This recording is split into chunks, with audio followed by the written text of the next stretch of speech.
श्री संजय राउत। मैं ज़्यादा समय नहीं वेस्ट करते हुए श्री राहुल गांधी से आग्रह करूंगा कि वो प्रेस वार्ता को शुरू करें।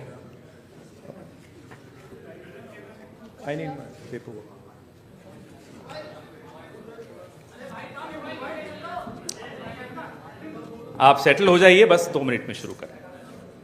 नमस्कार। राउत जी, सुप्रिया जी, आप सबका यहाँ मैं स्वागत करता हूँ। नमस्कार। We represent on this table the entire opposition that fought the last election in Maharashtra, and we want to bring to the notice of the people of India some information that we have found about the Maharashtra election. We've studied in detail the voter lists, the voting patterns, and we've had a team who is working on this now for some time. And there are many irregularities that we have found. I want to place on the table a few things that I think it is important for the country, especially the young people who defend democracy, believe in democracy, to see and understand. So I'd like to start, well, that's Ambedkar ji, who helped build the constitution of our country, and he says the electoral roll is a most fundamental thing in a democracy. It was of the utmost importance that elections should be freed from any kind of interference. The election machinery should be outside the control of the executive government. Now, this is really the question here. I'd like to give a little bit of a background. Election commissioners were chosen by a committee which included the Chief Justice, Leader of Opposition, Prime Minister. That was changed. It was changed by the government, by the Prime Minister. The Chief Justice was removed from that committee, and a BJP person was added to that committee. That's the first step. Second step, immediately before the Lok Sabha elections, Election Commissioner was removed. 2 new election commissioners were put in place. But this press conference is specifically about Maharashtra, and I'd like to give you some details about what we have found about the Maharashtra elections. And these are, of course, some questions to the Election Commission. Question number 1. In 5 years, between Vidhan Sabha 2019 and Lok Sabha 2024, 32 lakh voters were added on the electoral rolls of Maharashtra. However, in a period of 5 months between Lok Sabha 2024, which these parties won, and Vidhan Sabha 2024, 39 lakh new voters were added in Maharashtra. Now the question is, why are more voters being added in 5 months after the Lok Sabha election than are being added in 5 years prior? Who are these 39 lakh people? To give an idea of what happened here, that is the equivalent of an Indian state. The state of Himachal Pradesh has an equivalent number of voters. That the voting population of Himachal Pradesh was added to the voting list of Maharashtra after Lok Sabha elections. Second point, very interesting point. Why were there more registered voters in Maharashtra than the entire voting population of Maharashtra? According to the government, the population of Maharashtra is 9.54 crores. According to the Election Commission, there are more voters in Maharashtra than there are people in Maharashtra. Now, this is an obvious anomaly, right? Somehow, voters have suddenly been created in Maharashtra. The government itself is saying our population is 9.54 crores. And the Election Commission has more voters than people in Maharashtra. It's the second question. And the third question, which is an example of many, many places, one of many, many places which we have found. The thing to understand is the number of voters who voted for these three parties has not reduced between Lok Sabha and Vidhan Sabha. We have got the same amount of votes. And here is an example. So the Congress vote in Lok Sabha 2024 is 1.36 lakh votes. In Vidhan Sabha, we get 1.34 lakhs, very close. 35,000 new voters are added. And BJP in Lok Sabha gets 1.9 lakh votes. And then in Vidhan Sabha, they get 1.75 lakh votes. And most of those voters that provided the BJP with their victory come from those 35,000 new voters who have been added. And this is not the case in only one constituency. It is the case in multiple constituencies. It is the case in Shiv Sena constituencies, Congress constituencies, NCP constituencies. Now, these are fundamental questions. And we have been saying to the Election Commission that we are finding anomalies. We need the voter list, names, addresses of the voters of Maharashtra. We need, yes, with photographs. We need the voter list of the Lok Sabha election. We need the voter list of the Vidhan Sabha election. Because we want to understand exactly who these new additional voters are. There is another factor in this, which we have also found, which we want to understand. There are many, many, many voters that have been deleted. Voters who are in one booth who have been transferred to another booth. Most of these voters come from Dalit communities, tribal communities, minority communities. Right? So we want to understand this. And we have made repeated requests to the Election Commission. They have not answered us. The leader of the opposition has said this in Parliament House. The Election Commission has not responded. Now, the only reason they would not respond is that there is something wrong with what they have done. I am not making any accusations. I am presenting data here clearly. And I am asking the Election Commission again.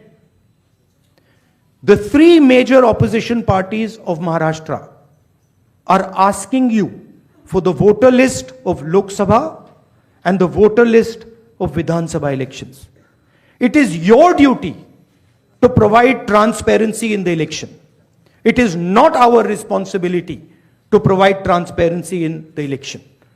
So it is important that now, after repeated requests from the entire opposition here, that the Election Commission hands over the voter list so we can take our investigation to its logical conclusion. I'd like to just say this in Hindi as well.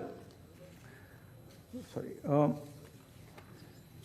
Parliament house में मैंने अपने भाषण में कहा कि महाराष्ट्र के चुनाव में हमारी एनालिसिस के बाद वोटर लिस्ट पे कोई सवाल उठे हैं.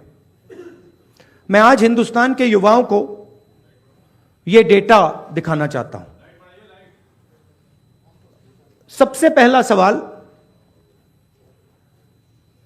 5 साल में जितने वोटर लिस्ट में ऐड किए गए थे, उससे ज्यादा वोटर महाराष्ट्र में 5 महीनों में ऐड हुए हैं. 32 लाख वोटर्स विधानसभा 2019 एंड 2024 के बीच में 39 लाख वोटर्स, मतलब हिमाचल का जो पॉपुलेशन है वो ऐड कर दिया लोकसभा 2024 एंड विधानसभा 2024 के बीच में। यह पहला सवाल है। ये जो एडिशनल वोटर्स ऐड किए हैं, ये हैं कौन, ये कहां थे और ये कहां से आए, पहला सवाल। दूसरा सवाल, बहुत महत्वपूर्ण सवाल, महाराष्ट्र का पॉपुलेशन सरकार के मुताबिक, महाराष्ट्र का अडल्ट पॉपुलेशन सरकार के मुताबिक 9.54 करोड़। महाराष्ट्र का adult population 9.54 crore. Election commission के मुताबिक महाराष्ट्र में 9.7 करोड़ वोटर्स हैं। इसका मतलब इलेक्शन कमीशन कह रहा है, देश की जनता को कह रहा है, देश के युवाओं को कह रहा है कि महाराष्ट्र में एडल्ट पॉपुलेशन से ज्यादा वोटर्स हैं। यह कैसे हो सकता है? तीसरा सवाल, यह एक उदाहरण है, कामठी विधानसभा। यहां पे कांग्रेस पार्टी को लोकसभा में 1.36 लाख वोट मिला है। विधानसभा में तकरीबन उतना ही वोट हमें मिला, 1.34 लाख। यह चुनाव हम जीते, लोकसभा वाला। लोकसभा के चुनाव में बीजेपी को 1.19 लाख वोट मिलता है। इस कंस्टिट्यूएंसी में 35,000 नए वोटर्स ऐड होते हैं और वो 35,000 के 35,000 वोटर सीधे बीजेपी के खाते में जाते हैं और बीजेपी चुनाव जीतती है। यह एक उदाहरण है, ऐसे महाराष्ट्र में अनेक उदाहरण हैं। हमारी कंस्टिट्यूएंसीज में, एनसीपी की कंस्टिट्यूएंसीज में, शिवसेना की कंस्टिट्यूएंसीज में। हमारा वोट महाराष्ट्र में कम नहीं हुआ है, बीजेपी का वोट ज्यादा हुआ है। ये वोटर्स कहां ऐड हुए हैं? जहां पे बीजेपी की स्ट्राइक रेट 90+% है। हिस्ट्री में 90% स्ट्राइक रेट नहीं रही है। तो यह मैं देश की जनता को कहना चाहता था। अब हमने इलेक्शन कमीशन को एक बार नहीं, दो बार नहीं, 3, 4, 5 बार बोला है कि देखिए हम आरोप नहीं लगा रहे हैं, लगाना चाहिए मगर हम लगा नहीं रहे। हम आपसे सिर्फ महाराष्ट्र की वोटर लिस्ट मांग रहे हैं, लोकसभा की final voter list, name, address, photograph. Vidhan Sabha की final voter list, name, address, photograph. आप ये लिस्ट हमें नहीं दे रहे हो। ट्रांसपेरेंसी लाना आपका काम है। तीनों राजनीतिक पार्टियां, विपक्ष की पार्टियां महाराष्ट्र की, पब्लिकली आपसे सवाल पूछ रही हैं। मैंने पार्लियामेंट में बोला, हमारे सब नेताओं ने बोला है, इलेक्शन कमीशन हमें लिस्ट नहीं दे रही। उनकी जिम्मेदारी बनती है कि जल्दी से जल्दी लोकसभा, विधानसभा महाराष्ट्र की लिस्ट वो NCP, Shiv Sena and Congress party को पकड़ा दें, क्योंकि हम इस मामले को आगे ले जाना चाहते हैं। हम इस इन्वेस्टिगेशन को एंड तक ले जाना चाहते हैं। धन्यवाद। अब सुप्रिया जी, आप बोलिए, आपको जाना है।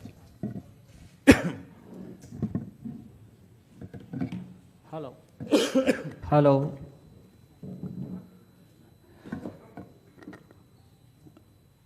राहुल जी ने देश के सामने बहुत ही महत्वपूर्ण प्रश्न रखे हैं। अगर इस देश का चुनाव आयोग जिंदा है, उनका जमीर मरा नहीं है, तो जो प्रश्न राहुल जी ने चुनाव आयोग को पूछे हैं, उनका जवाब चुनाव आयोग ने देना चाहिए। लेकिन चुनाव आयोग उसके जवाब नहीं देगा। क्योंकि चुनाव आयोग भी जो सरकार बनी है वो सरकार की गुलामी कर रहे हैं। हमने बार बार महाराष्ट्र का चुनाव आयोग हो, दिल्ली का चुनाव आयोग हो, बार बार हमने वहाँ जाकर हमारा सर फोड़ दिया है, लेकिन वो मरा है। दूसरी बात, ये जो 39 लाख वोट कहाँ से आए और कहाँ जाएंगे? अब ये 39 लाख वोट बिहार में जाएंगे। अब वो फ्लोटिंग वोट्स है, वही नाम रहेंगे, वही आधार कार्ड रहेगा, सब कुछ यही है। वो वोटर्स घूमते रहते हैं, थोड़े दिल्ली में आए हैं, महाराष्ट्र पैटर्न वहाँ भी हमने देखा, कल हम दिन भर थे, 2 दिन यहाँ। अब ये 39 लाख वोट जाएंगे बिहार में, फिर बिहार से जाएंगे यूपी में। ये एक नया पैटर्न यहाँ बन गया है और यही पैटर्न से ये लोग चुनाव लड़ते भी हैं और जीतते भी हैं। इसलिए आज जो सवाल हमने राहुल जी के नेतृत्व में खड़े किया है, देश के लिए बहुत गंभीर है।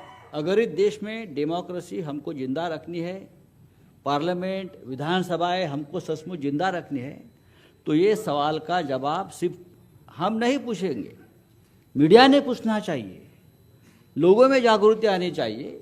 हम तो लड़ने वाले लोग हैं, हम लड़ेंगे ही, लेकिन महाराष्ट्र की जो बात है, वो कैसे जीते और हम कैसे हारे, हमको हराया गया किस प्रकार से, ये मुद्दा राहुल जी ने देश के सामने लाया है। मैं बार बार चुनाव आयोग से अपील करूंगा कि आप उठिए, कफन निकालिए, आपके ऊपर जो कफन डाल दिया है सरकार ने, उठाकर आप ये सवालों का जवाब दीजिए। Thank you.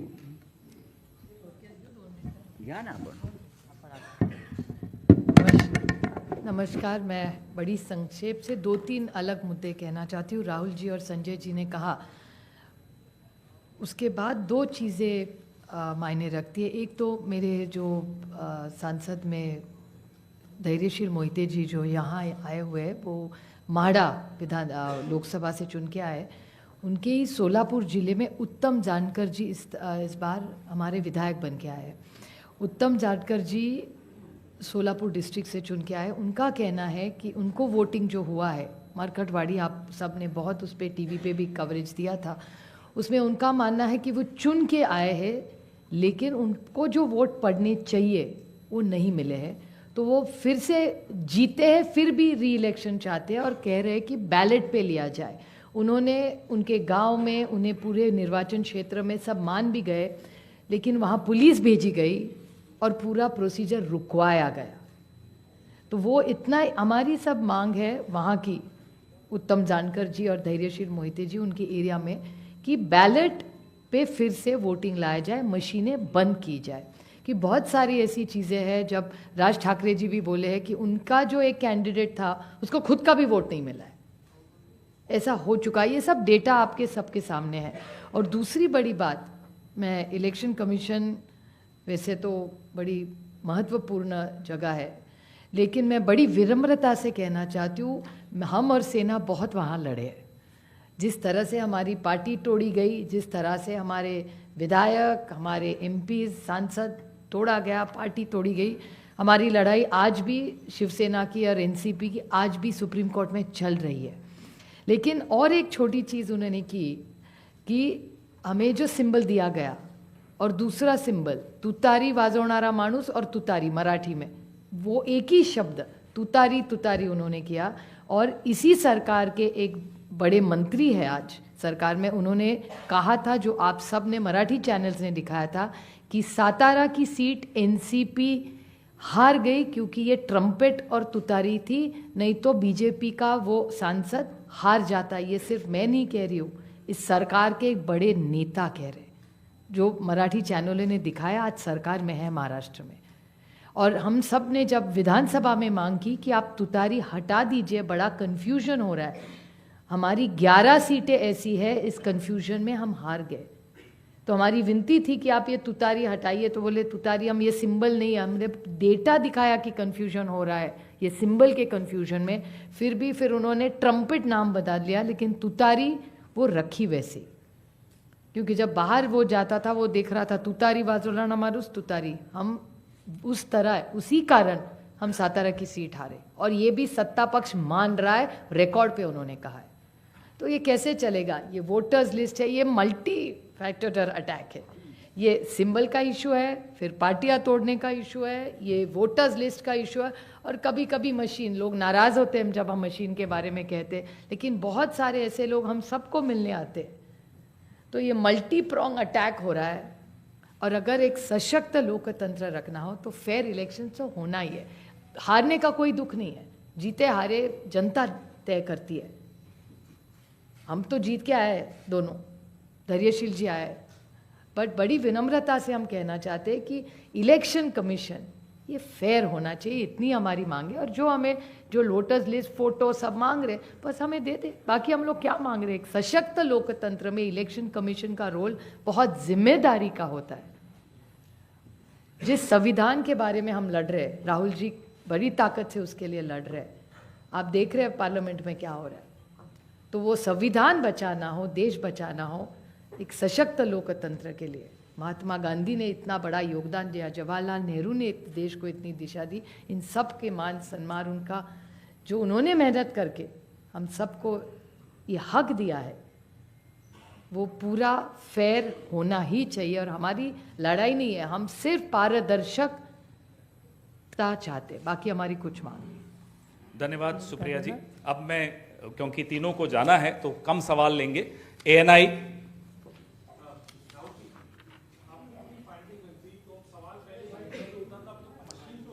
मशीनरी पे हो रहा है, अब तो सवाल पूरी मशीनरी पे हो रहा है। इसको आगे लेके कैसे जाएंगे, क्या रास्ता बचता है आप लोगों के पास?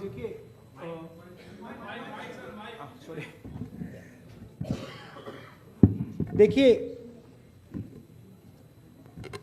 दो चीजों के बीच में हमें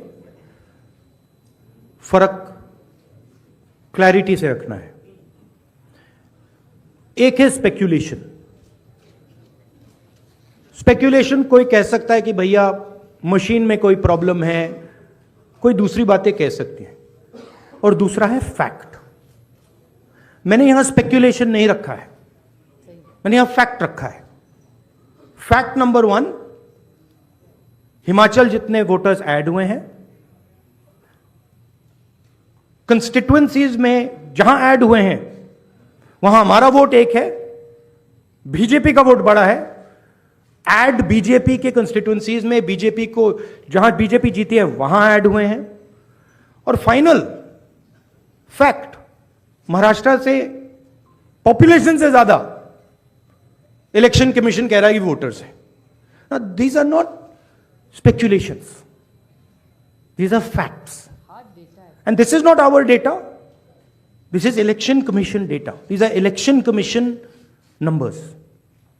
अब हम कह रहे हैं कि अनोमली तो फैक्चुअल अनोमली है, और अगर आप चाहेंगे मैं आपको लिस्ट दे दूंगा और कंस्टिट्युएंसीज जहां ये हो रहा है, जहां क्लियरली वोट ऐड हुए, हमारे अलायंस की वही वोट है, एडिशनल वोट से बीजेपी जीत रही है। 90+% strike rate. What is the exact strike rate? 90% strike rate. Okay? These are facts. Now, Election Commission is the final authority. We are asking them. You are not going to be able to explain to us how there are more voters in Maharashtra than the population of Maharashtra. You cannot explain it.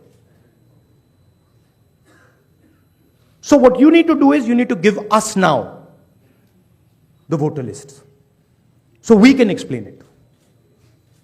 And I'm sure if they give us the voter list, we will have another press conference here where the answers to these questions will be available to you. And so that is why we are asking the Election Commission again and again. Our party has asked, their party has asked, multiple people have asked. Informally we have asked, formally we have asked. Every time the Election Commission says to us, nothing happens. And my concern is the strategy is to delay and destroy. Right? So the answer is Election Commission needs to give us this data. We are the opposition. And they need to give us this data as soon as possible. Next step, frankly, what can it be? The next step is we go to the judicial system. Right? Also, we don't actually understand the main issue here. This is actually a small piece of the puzzle. The big piece of the puzzle is voter deletion. We don't know how many voters have been deleted where. We know how many have been added, but we don't know how many have been deleted. We suspect the number of deleted voters is bigger than the number of added voters. We suspect. So, sir PTI, mic दीजिए. अरे give the mic. So you are saying that despite raising this with the EC time and again, they are not responding. So do you think that also another way would be to go to the people and start a people's movement, or also could you approach the president about this? I mean, I just mentioned, I think the next step of this is going to be go to the judiciary. But look, it's surprising to me that the Election Commission is not ready to give us the voter list. It should be surprising to you, right? There should be no reason for them not to give us the voter list. To me, the only reason possible for them not immediately giving us the voter lists of both these elections is that there's something wrong, and they know it, right? Sanjay Mishra ji. Rahul ji, आपने और संजय जी ने कहा कि voter list election commission दे नहीं रहा है, और जिस तरह का उनका रवैया है शायद आपको मिले भी नहीं. क्या आप लोगों के पास जो लोकसभा चुनाव के दौरान वोटर लिस्ट मिली थी पार्टियों को, और विधानसभा चुनाव के दौरान जो पार्टियों को लिस्ट मिली थी, उस लिस्ट के आधार पर कहीं कोई कंक्लूजन पर आप हमें सेंट्रलाइज्ड लिस्ट नहीं मिलती है, हमें बिल्कुल डिसेंट्रलाइज्ड लिस्ट मिलती है. तो हमें सेंट्रलाइज्ड एक लिस्ट चाहिए और हमें फाइनल लिस्ट चाहिए जिस लिस्ट पे वोटिंग हुई है लोकसभा और विधानसभा की. बड़ा सिंपल सा है, 15 सेकंड में भी ये इलेक्शन कमीशन हमें ये दे सकती है, बट नहीं दे रही है. मौसमी.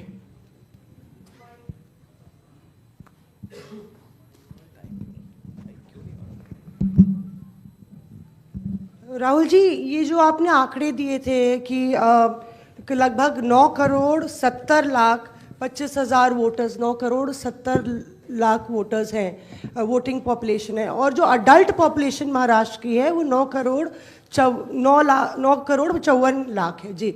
तो ये जो सेंसस क्योंकि 2011 में हुआ है, क्या हम लोग को इसकी सोर्स पता चल सकता, और क्या वो प्रोजेक्टेड पॉपुलेशन है 5 साल की अंदाजन निकाली गई है?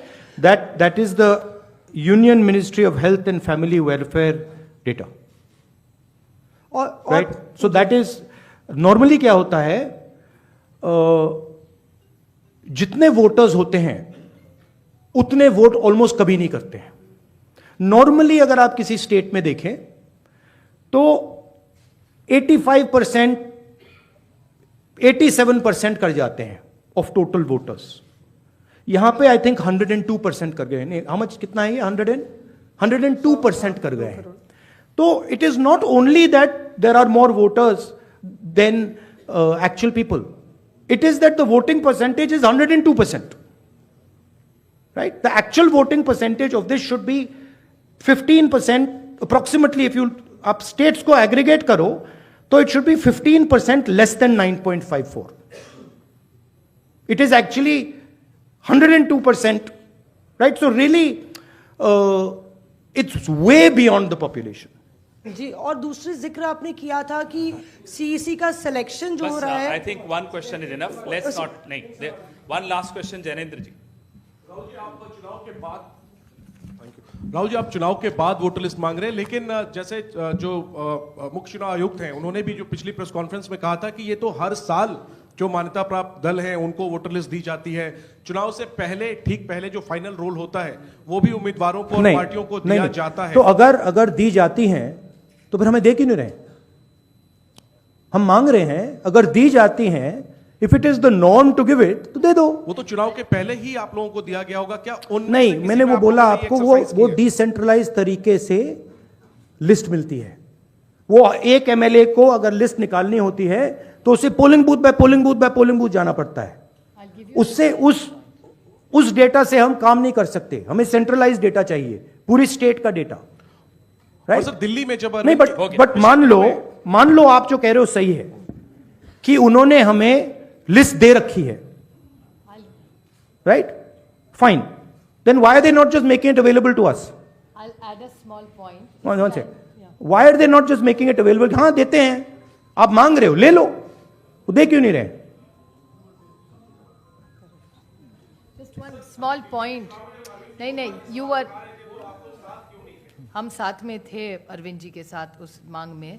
और एक बात बताओ, महाराष्ट्र में जब हुआ था, अभी ऑनलाइन नाम बढ़ा सकते हैं आप। मेरे खुद के निर्वाचन क्षेत्र का मैं आपको उदाहरण दूं, मैं रोज मॉनिटर करती थी, क्योंकि आजकल ऑनलाइन करके collector has the final authority. तो लास्ट 3 दिन जब हम पूरे चुनाव प्रचार में सारे बिजी थे, यहाँ नंबर बढ़े थे। हमसे कह रहे हैं कि वो सही भी हो सकते हैं, लेकिन आजकल एक आधार कार्ड पे, अभी आप हमारे यहाँ लाडली बहन योजना में सारे गलत आधार कार्ड आ रहे हैं। ये मैं नहीं कह रही, प्रेस कह रहा है। आप ही ने तो दिखा, 5 लाख महिलाओं का नाम कम होता जा रहा है। See, what has happened is that this list is a dynamic list, and this list is constantly changing, and anyone can change it. The nice way to say it is that the Election Commission has lost control of the list. The bad way to say it is the Election Commission has manipulated the list. What is very clear is that the list in Maharashtra has gone wrong. There's no doubt about that. Because, please understand, a list which is bigger than the entire population, a list where the population of Himachal Pradesh is entering into Maharashtra, a list where all the additional voters are going in favor of the BJP. Look at that page. All of them have gone to the BJP. It's not that 50% have gone, 60% have gone. It's the same. 35,000, 40,000. All have gone. So something is wrong. And it is the responsibility of the Election Commission now to come clean on what has happened. Right? The answer is not, we gave you the list. We as opposition are asking you for the list now. The answer is, give us the list now. Don't tell us about what happened in the past. We want to know now. If you have no problem giving the list, you've already given it to us, okay, give it to us today. And give us the Lok Sabha one with names, pictures and addresses. Give us the Vidhan Sabha one with names, pictures and addresses. Because if you don't, there is a serious question now that is being asked about Indian democracy. Which means we are now heading towards the complete destruction of the Constitution.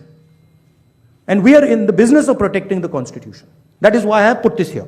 And that is why I put Ambedkar ji. Ambedkar ji की photo मैंने यहाँ इसलिए लगाई है क्योंकि ऊपर लिखा है electoral roll is the most fundamental thing in a democracy. Election Commission उसकी रक्षा नहीं कर रही है. हम मांग रहे हैं ये फंडामेंटल चीज जो अंबेडकर जी ने कहा है ये हमें दीजिए, वो करेंगे नहीं देंगे आपको. That is the issue here. Thank you very much. Thank you जी. सर एक सर राहुल जी एक सवाल है. राहुल जी ठीक है.